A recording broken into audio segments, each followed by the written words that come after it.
These testimonials are representative of my or our experiences, but the exact results and experience will be unique and individual to each person. The information provided herein is not medical advice and is not intended to substitute for the advice of your personal physician or other healthcare providers. Well, hello, everybody, and welcome to this week's episode of the Beautiful Bag Podcast. I am your host, Leanne Hayden, and as always, thank you so much for always tuning in, sharing your stories, sending the emails. Truly appreciate it. And one thing I always forget to say is, if you guys do appreciate these podcast episodes, share them out on social. Tag me out in social. You can tag the Beautiful Bag Podcast Instagram page. And my own personal one, Leanne Hayden, as well. And we will get all these stories shared. Truly appreciate that. So this week, I am bringing to you, one more thing, guys.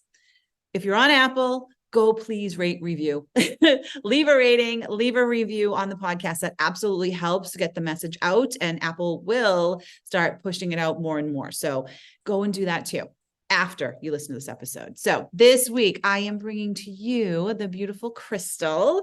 We had met on social media, of course, on Instagram. She had reached out and says, I have a story I want to share. And guys, I love that, because the more stories we have, the more you come to me with them, the better off this world's going to be. So Crystal is a double ostomate. I'm going to let her share her story. She is a fellow, like me, sarcoma cancer survivor, and also has Crohn's disease. So we've got a lot to talk about, my friend. So Crystal, welcome to the show. Thank you for having me. I really appreciate coming on here and getting to share my story about being a double ostomate. Yeah. All right. Well, then let's dig into it. So let's take us down that story. You know, how long have you had your ostomies? How were you diagnosed? All that stuff people understand. So this all started back in February of 2022. What happened was I couldn't pee one night, and the pain got so bad. My husband's like, let's just go to the ER, get everything sorted and figured out. So we go to the ER where they had to catheter me, and they drained 800 milligrams of urine from my body. And the nurse is like, if you waited any longer, your bladder could have burst. So that was insane. And then from there, they were like, we're not going to let you leave until you're able to pee on your own, which I was. So I went back home. They did recommend for me to see a urologist, which I did. They thought just by physical examination, it was a weird bladder issue. They put me on Flomax, but then not able to pee again happened about 2 weeks later on the day of my follow-up with the urologist, and then 600 milligrams of urine came out. From there, they wanted to do a full catheter, but I just felt something was wrong. And I'm like, I feel like I need a CT. Something's not right. They were fighting me, saying, no, no, no. And I'm like, yes, yes, yes. So they did end up giving me a CT. I'm going to stop you right there, because that is so important. And again, guys, last week's podcast, we had this multiple podcasts. We have to be advocating for ourselves. We have to be pushing these doctors. When we know something is wrong, we have to push for ourselves. So Crystal, just to pull that point out of there, it is so important. And it is so amazing that you did that for yourself. So you pushed for your CT scan. So let's continue. Yes. Yeah, I did. So after that, I didn't like the urologist I was seeing. So my dad recommended one up near him. So I ended up switching when my CT scan results came back. And that's when originally thought they did see a mass, and they originally thought it was pressing on my uterus. So from there, I went to an MRI, and it was actually in my pelvis area. And then that's when I saw a oncologist and surgical oncologist to kind of deep dive to pinpoint where this was and get the biopsies and everything else. Same. That's exactly where my sarcoma tumor started as well, from the pelvis floor. Really? Same. Yeah. Same. All right, sister, we're a hero. All right, keep going.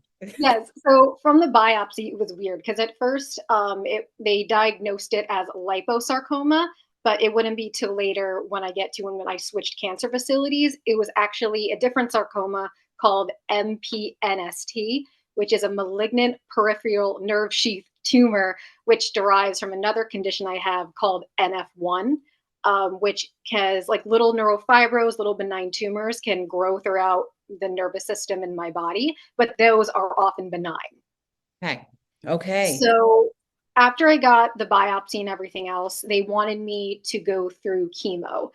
They wanted me to go through 3 rounds of chemo with being inpatient for 4 days. So I was able to do about 1.5 out of the 3 rounds of chemo because upon the second round, I got bladder bleeding. And then when going back for my third, they were like, let's just do a quick CT to see if the chemo did anything to the mass. Turn out it didn't. So they decided to skip the third round altogether and then talk about surgery. That's when my surgical oncologist said it was at first they said a 10-15% chance of me getting a colostomy bag. They didn't even mention about a urostomy. And then it was getting into the conversation of, well, we don't know anything now. We have to wait till we get in there. We don't know. We don't know. That put me in a very uneasy feeling. And like you said, being an advocate for yourself, I'm like, I got to get a second opinion. It was about 2 weeks from that surgery with this facility. And then I actually went to a cancer facility, met with a sarcoma doctor, and he basically said, you're definitely going to end up having to get a colostomy because where the mass is placed, it's pretty much where it is in your pelvis. It's affecting your bladder, your uterus, your rectum. So it's basically all of that has to come out. So that's where I got the permanent colostomy, the permanent urostomy, and then a partial hysterectomy where they had to remove my uterus, fallopian tubes, and the only thing I was able to keep is my ovaries. Okay, well, good for you for that, because then there's like you missed the menopause yet. You don't need the menopause yet. Yeah. So was it growing? And I can ask these questions because of my own experience. Mine grew out of my out of the pelvis floor, out of the rectal muscles, and was pushing my uterus to the side.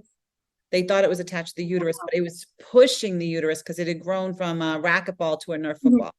So it pushed the uterus over to the side, but it didn't affect anything else. When they had to go in and do that, did he say it was because of how it was growing out of your rectal floor? That's why you needed the colostomy bag, because they had to take those rectal muscles out? Yeah, because it was basically the weight, this mass, from what I was told after my surgery, was about this size of a small cantaloupe. And though it was pretty much the way it was like wrapped around my rectum in a way that in order to get 100% clearance, they said the best way is to just remove it. Same thing for the bladder, because the amount they would have to cut into the bladder, and God knows how long this mass was pressing on it. They were afraid due to nerves that the bladder might not even work once the mass was removed. And then with the uterus, same, to get 100% clearance, they just figured we don't want this to regrow. Let's just take it out. Yep. It's absolutely insane how many body parts we can live without. Oh my God, like it's just, I mean, it's amazing. Guys, our bodies are amazing. So this was just in 2022. So this was just what, a year and a half ago?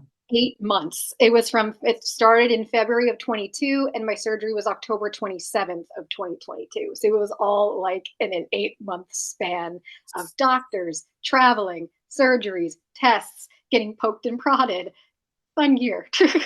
Fun year, right? Fun 8 months. And so now you've had your dual ostomy. So you've had your urostomy and your colostomy for a year.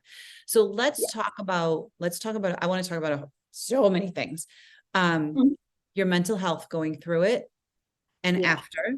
Let's start there, because that's a big deal. And we need to know how to deal with these things. We need to know how to deal with cancer diagnosis for one, but then now you're going to be in ostomies and you're going to be a double ostomate. And don't mind him. He's just getting no worries out of here. It's my husband back there. So anyway, so let's talk about the mental health part of it. Yeah. When I first woke up from surgery, I was kind of out of it. I was really upset about the 2 bags. At first, in the beginning, when I was told, I don't know if you did this or maybe anyone else can relate. I tried to convince myself I was okay. And I think once that surgery happened and I saw the bags, that facade, I guess, kind of faded because I wasn't okay, because this was a huge now forever life change. I'm gonna have to stick with the bag changes. That's a whole new way of life I'm gonna have to learn. And getting in the hospital trying to learn while, everything still hurts was very, and I was leaking out of my urostomy almost every other hour. And the pain of them trying to take it off. And of course, sometimes they're not the most gentle because, they have to get to other patients. And I was, crying almost every day because of this. And when I left the hospital, I still didn't have a lot of knowledge or wasn't fully prepared. I remember looking up YouTube videos in my in-laws bathroom because this was such an extensive surgery. I stayed at my in-laws while my husband worked because they were retired, so they were able to take care of me. And I just was depressed all the time for when I was there. And what kind of got me out of my panic attacks and everything was actually this is so weird. Like listening to like calming ASMR videos and like Reiki videos to like, I guess because of like the sounds just like calmed my panic attacks. I'm not Okay. exactly sure why, but it did. So that's a good thing. So there you go. So there's one way, right? There's one Yeah, way that you coped, right? Was yeah, listening to that, which was yeah. huge. Yep. And another way was for me reaching out through Reddit and other people who have ostomies on social media to get their advice. Like, how did you sleep? Like, how did you um, like start the process of surgery from being home again and like setting up Mhm. how to do your bag changes. So that community and that sense of welcoming in the ostomy community helped me greatly when it came to being myself again. Yeah, being yourself again. Um, so let's go there. Let's talk about, well, gosh, we can go so many places within that whole Yeah. conversation, right? Let's talk about the bag changes because you're not just changing one, you're changing Yeah. two. How has that been? Your ostomies leak way more than a colostomy bag will. Um, how do you go about doing those bag changes? Yeah, so in the beginning, I've always done my urostomy first because my colostomy, I can tell when it goes. I kind of have a system now, but I usually do it straight in the morning. So, and my urostomy constantly goes. So I have to be quick Mhm. because, the amount of water you drink is, the amount you go like to the bathroom. So I have to like quickly take off my bag, cover it with gauze, make sure my urostomy bag is pre-cut and ready to go because I already know my ostomy size. And I do the quick like powder. I slap it on, get that on there, do the adhesive strips because if it goes and I'm not ready, it sometimes like shoots up and then urine gets everywhere. And then my husband hears me screaming in the bathroom, like all sorts of curse words. He's like, "You okay in there?" Like, just my ostomy having an accident. So Just my ostomy doing its thing, doing its yeah, job. yeah. So he knows when a bag change has gone messy when he hears me cursing through the shut door in the bathroom. But you deal with it, right? And that's another Yes, way to yeah, deal with it. You just curse and the words come yeah, out and then you feel better, right? yeah, exactly. Yeah. And then I'm just like, well, where's the Lysol? Where's like the scrub and bubbles? Now I have to Yep. scrub my bathroom. But it usually happens like once or twice, like maybe like every other month. And then I sometimes have a good day where there's no mess, but it's usually I have to be quick with my urostomy. But then I move on my colostomy right on after that. So how often do you do your bag changes? I do them twice a week. I usually do every Tuesday and Friday. This way I don't have to do them during the weekends. And then during the week, I can make it a part of my getting ready for work routine. Okay. That's awesome. That's awesome. See, Yeah. so guys, there's a routine here, right? So it's twice Yeah. a week. And is it with both bags? Do you wear a one piece with your colostomy or is it a two piece with the colostomy? Oh, I wear one piece for both. Both. Yeah. Yeah. Yeah. Your ostomy, absolutely. Oh my gosh. I'm not even trying. I would love to try a two-piece with my colostomy, but I'm still having like pyoderma wound healing in that area. So for now, I'm just trying to wear a one piece, but I would love to switch to a two-piece once that's all healed up and settled. Yep. And it will. Your skin will get adaptive, right? Yeah. And like you said, when you were in the hospital and they weren't so gentle, like, it's not like they're using adhesive remover spray and slowly no, they're ripping it off like a Band-Aid. Yes. They're getting the wipes. They're like using my skin like it's sandpaper. I'm like, okay, there's still weird things sticking out of my ostomy. It's like when it's Yeah. still healing, I guess, for Yeah. surgery purposes. And I'm just like, can you not? Can I do it? I don't like how you do it. Right. And taking it over and doing it yourselves. So again, this has only been a year. So what have you been doing this past year, aside from getting used to having two bags, being a cancer survivor? Yes. Congratulations on that. Yes. That's a huge step. To me, I'm like, cancer survivor is so much more than an ostomy. You're Yeah. still here, right? The ostomy Yes. allowed you to still be here. So what have Yeah. you been doing for the last year? Oh, so the last year, I've been still kind of recovering too from the. I always say, I want to just say Barbie butt surgery because I cannot say the actual term parectomy surgery. I can not Prop- pronounce it. Yeah, go ahead. I'm Yeah, sitting here with my Barbie mouth butt not saying it. surgery as well because I also got that in betwixt Mhm, everything else that was done at once mhm. because I had to go under twice. With also in that same year because the whole wound reopened again. I had to go back under and get that stitched up, Okay. but that's still healing. But other than that, I've been trying to, get back to normal life. I was able to like go back to work and everything, like in office, fully able to, function that way. I went on my first vacation that I was supposed to go on when I was sick. I went on a cruise with my dad and like my family there and my husband. So we went on the cruise that we haven't been on in like a long time. So that was scary, I will add, to go through the airport and on vacation on a cruise to different countries, fearing about once if I run out of supplies, once if I didn't bring enough, and just trying to get back to who I was prior to the whole cancer and ostomy and everything else. And I can still do everything that I could without the ostomies, which is great. Right. So and I love talking, I love finding out like what people do for work. Yeah. Because you said now you're in the office. So guys, listen, you can Yes. work, go in an office. I work for myself, so I'm home, right? So I'm here at the house. But so you go into an office. How was that for you saying, okay, now I got to go back to work? Yes. How was It that? was I have such a great support system at my job, especially with my work team. They were always like, texting me and checking up on me. They were even visiting me in the hospital when I was recovering to see how I was. And then getting back to work was so easy because of that, nice community I have at my job.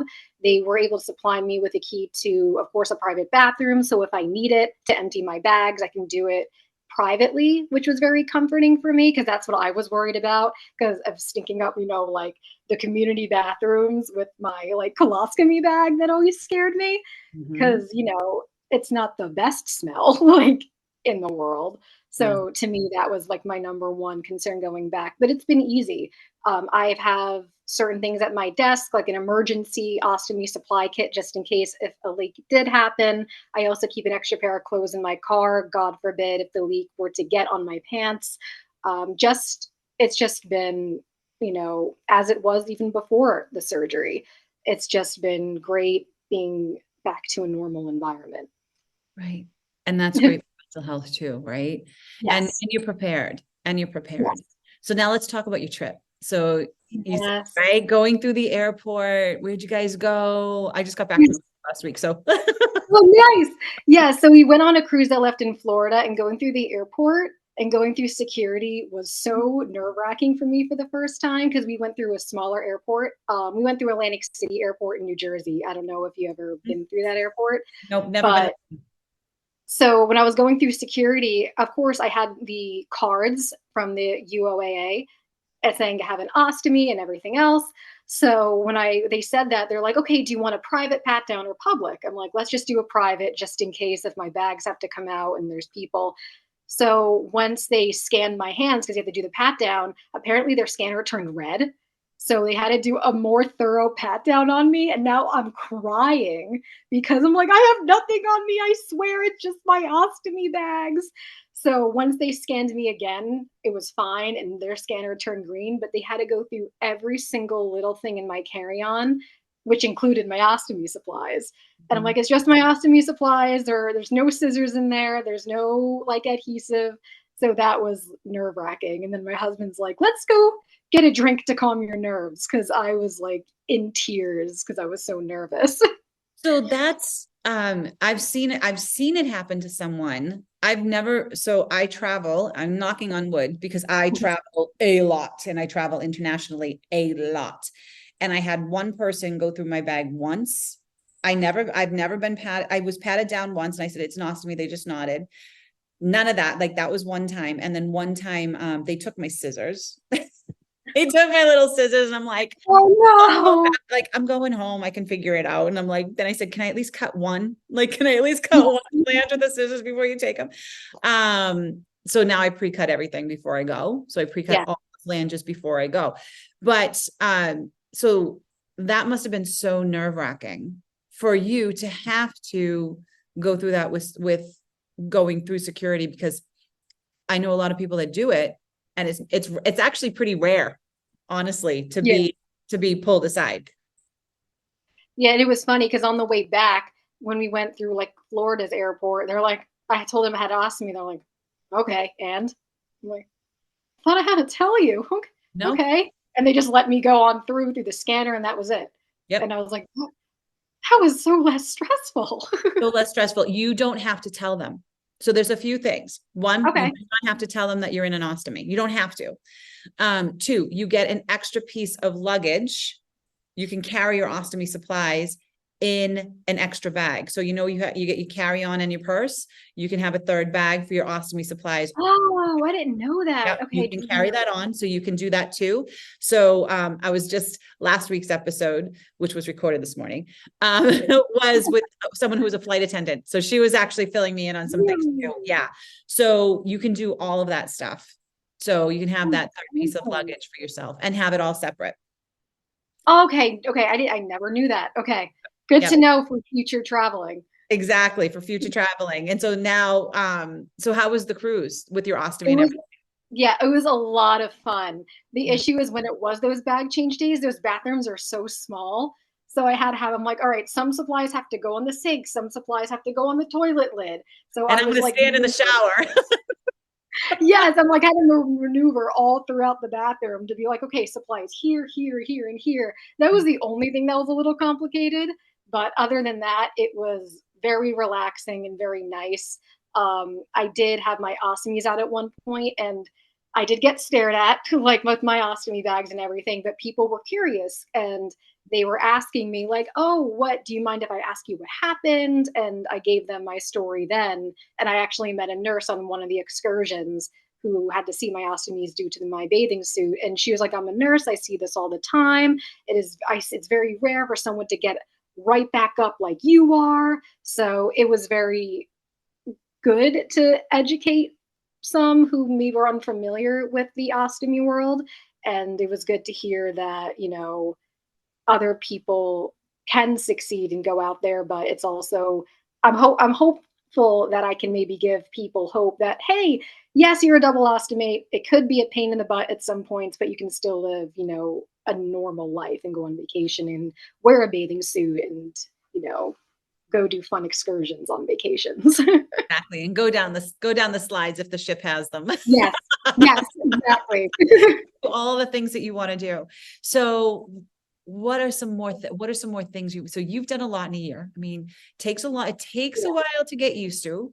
And then you've got yourself back into work, which is Yeah. great. How you have a great support system behind you, which Oh, is 100%. huge, huge. You've taken your first vacation. Yes. So what are some more firsts you're looking forward to doing? Ooh. Ah, I don't know. Like, I guess it's like all in the moment type situations, if that makes sense. Like, if when more opportunities are, I hope to go to a concert soon, I guess. But I guess the one thing that makes me nervous with concerts is, trying to maneuver to get to a bathroom and Mhm. then the long lines. I hope to maybe go to a concert or any type of musical venue soon. I did go to like a Broadway show in New York recently, which I was nervous about due to my like my urostomy, like getting up during the show. But I went right before like intermission to avoid the long lines, and that worked out. So that was one of the firsts in my book that I've done, going to like a Broadway show in New York and everything since getting That's my fun. ostomy. Because you live in Jersey. Yes. Yeah. So I'm not too far from the city and everything. Yeah. But if anyone wants to hear a funny story what happened with my Yeah. urostomy. So I was traveling to go to like a convention, and I was maybe 15 minutes out to the convention, but also 15 minutes away from a service station. And I was too busy drinking water and coffee to realize my urostomy bag was filled to the brim. And I didn't have any supplies with me, and I didn't have any extra pants with me. And I was like, oh no, what do I do? So I pulled over and I ended up emptying my urostomy in a water bottle. See, you can I don't do that. exactly. That if they're Because I'm stuck like, in traffic, they can't. exactly. Because I'm like, it wasn't really safe for me to get out of the car and like empty it, but I don't even know if that's legal anyway. But I'm like, you know what? I finished like whatever in my water bottle, the water. I'm like, all right, I'm just gonna empty it in here and hopefully it'll work. And it worked. So I can do that now. There you go. See, now you can pee in bottles. We kids, Yeah. right? If you don't have a urostomy, you can't pee in bottles. Sorry, it's too hard. You'll make a mess. Yeah. Exactly. Yeah. So I was like, I had to pull over and then empty my urostomy into like a water bottle. I'm like, well, I mean, I was just like almost embarrassed in my car. I'm just like, this is, oh God. And I had to wait till I get to the venue to throw out my urine water bottle. But I'm just like, I'm like, hey, at least it didn't pop or burst or I didn't leak. So that's Exactly. brownie Exactly. Exactly. Total brownie points for that. Total brownie points for that. See, those are the things that we don't think about, that we have to continuously remind ourselves of. Yeah. Like, guys, like this is our lives. This is our lives. This is what we have to do. Yeah. Oh my gosh. So awesome. Well, it's been so great for you sharing your stories. Yeah. Thank you for sharing the funny stuff. And the truth, right? And the real, because that's what it is. So if you were, and I ask everybody this, if you were to leave our listeners with just one thing, what would you want to, what would you want to leave them with? Take your time with healing and recovery with your ostomy. Don't feel like you have to rush to get to a better mental state. You have to take your time with it. No one can rush you. That's the best advice I could give, because sometimes I see people popping out of recovery and surgery so quickly and being like, hey, look at me, type of living. And though that's good, there are, of course, others who may not be as quickly to jump to that. So please take your time to get to your happy place with your ostomies. Don't rush it. I love that. I love that. That is great advice. That is such great advice. Well, Crystal, it has been awesome having you here on the show this week. Thank you so much. I really appreciate it. And it was so great meeting you too. Same. And I am in the city a ton, so I will let you know next time I'm heading in, so we can maybe meet up. Yes. In person. Yes. May I ask you one more question? I'm so sorry. Absolutely. May I ask, what type of sarcoma cancer do you have? Yes. So mine, my sarcoma cancer was, it was a very rare form of sarcoma. It was a smooth muscle. They were never able to diagnose exactly what type it was. They said it seemed as if it was multiple cancers all in one, multiple sarcomas all in one. And they could never pull it up. Because they sent all the biopsies down to Emory, which is a sarcoma specialty hospital, and they couldn't figure it out. Really? 2 different biopsies. Yep. So they never knew. They just said it was multiple cancers put together. Oh my gosh. Yeah. So pretty lucky. Yeah. Pretty lucky. Well, so our sarcoma survivors got to stick together. That's right. We do. There's more and more of us though that are coming out. So we just need to make sure people are aware of it. But thank you for asking the question. Thank you for asking. And thank you again for being here with us this week. Of course. Thank you so much for having me.